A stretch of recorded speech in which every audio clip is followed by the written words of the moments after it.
Hi everybody, it's Eric and Kelly, coming to you from one of the newest communities in St. Johns County. The community that we're standing in today is called SilverLeaf. And SilverLeaf ICI is building on the 50-foot and the 60-foot home sites. Behind me is our floor plan called the Serena.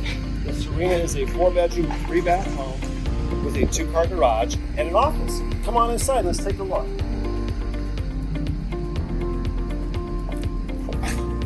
So one of the wonderful things about this home is that it has 12-foot ceilings in the main living. Absolutely gorgeous.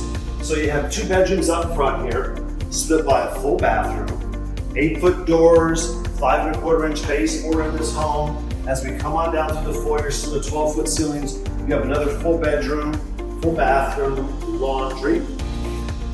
And on this side over here, you're gonna have an office, tray ceiling in the office as well, but I gotta show you this family room.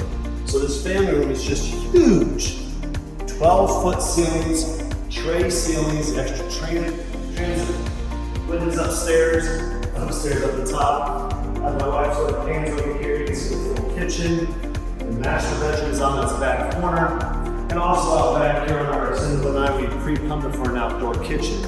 Here in SilverLeaf, Kelly and myself will have several move-in ready floor plans that will be done by mid to late August. So you really need to contact ICIhomes.com and set your appointment. Come on out to SilverLeaf and see us. Guess what? Gotta go!